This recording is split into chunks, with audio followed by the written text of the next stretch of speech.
Interrupt. I want to let you know, Judge Subramanian is back. He has begun officially delivering his sentence.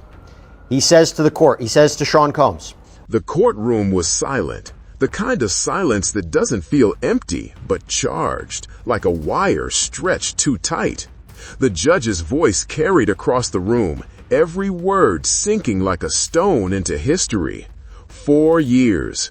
Sean P. Diddy Combs, once untouchable, now sentenced to serve 4 years in prison."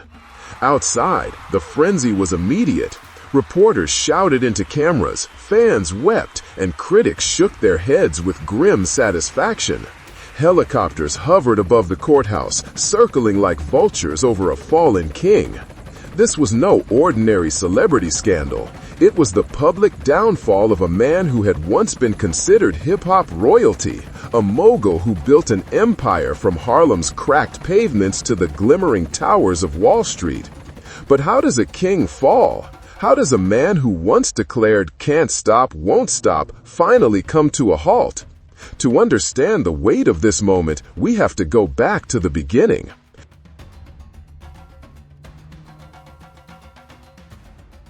Sean Combs was born in 1969 in Harlem, a neighborhood pulsing with life, culture, and danger. His father was murdered when he was only 3 years old, leaving his mother to raise him alone. That absence defined him.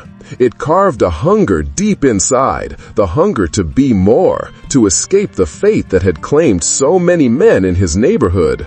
As a boy, Sean was quick on his feet, full of energy and determination. He sold newspapers, hustled odd jobs, anything to carve out a space for himself. He was obsessed with success, not just survival. Harlem taught him that the world wouldn't hand him anything, he had to take it. At Howard University, Sean Combs didn't just attend classes, he turned the campus into his own training ground. Parties he organized became legendary, his name echoing across dorm halls like a brand before it was even one. But the classroom couldn't contain his ambition. The real lessons, he believed, were in the music industry. An internship at Uptown Records became his first real shot. There, he went from an eager intern to a tastemaker with a golden ear. He could spot talent before anyone else. He saw something in Christopher Wallace, better known as the Notorious B.I.G., and that partnership would change music forever. By 1993, Combs launched Bad Boy Records. The label wasn't just a company, it was a revolution. Faith Evans, Mace, 112, Total. He assembled a roster that turned radio into his personal playlist. The sound was polished yet raw, glamorous but street, and it captured the heartbeat of the 90s. And at the center of it all was Diddy. He didn't stay in the shadows of the studio, he made himself the star. Dancing in music videos, flashing diamonds, inventing a new archetype of the hip-hop mogul. He was both the architect and the performer, blurring lines in ways nobody had before. By the late 90s, Diddy was everywhere.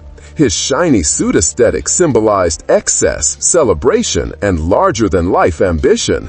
He didn't just want to run a record label, he wanted to dominate culture itself. Sean John clothing hit stores, blending streetwear with luxury. Ciroc vodka became synonymous with his brand, his face plastered across billboards. He turned himself into a living advertisement, proof that hip-hop wasn't just music, it was a lifestyle. But every empire has cracks, even if the shine hides them well. March 1997. The night was heavy in Los Angeles.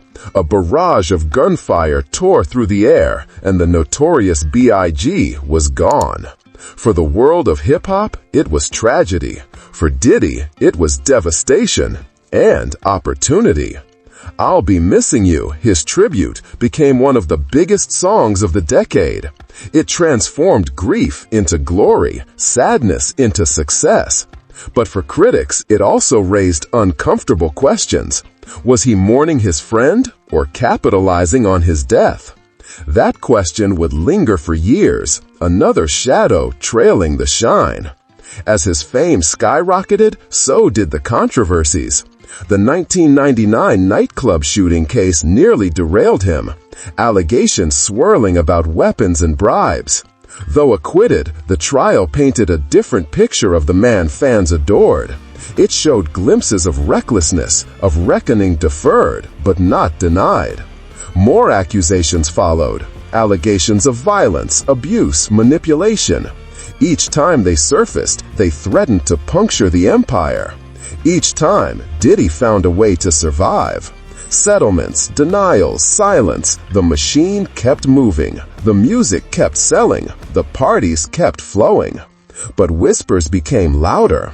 The image of invincibility was cracking, even if only slightly. Through the 2000s, Diddy reinvented himself again and again. Reality star, fashion icon, entrepreneur. His wealth ballooned into the hundreds of millions, his influence spanning continents. He was no longer just a musician, he was a global brand.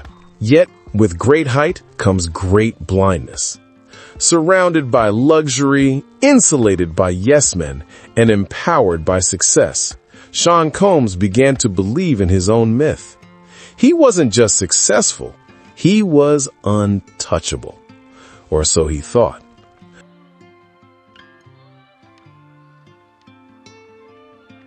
Behind closed doors, investigations mounted.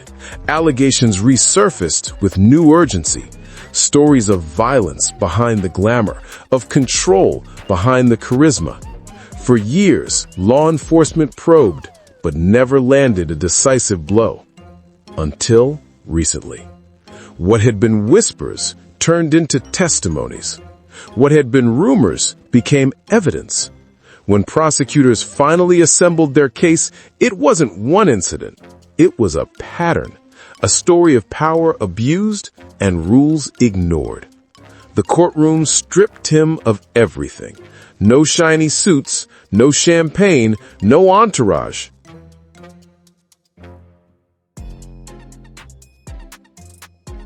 Just a man facing judgment. Witnesses testified, their voices steady, their stories chilling.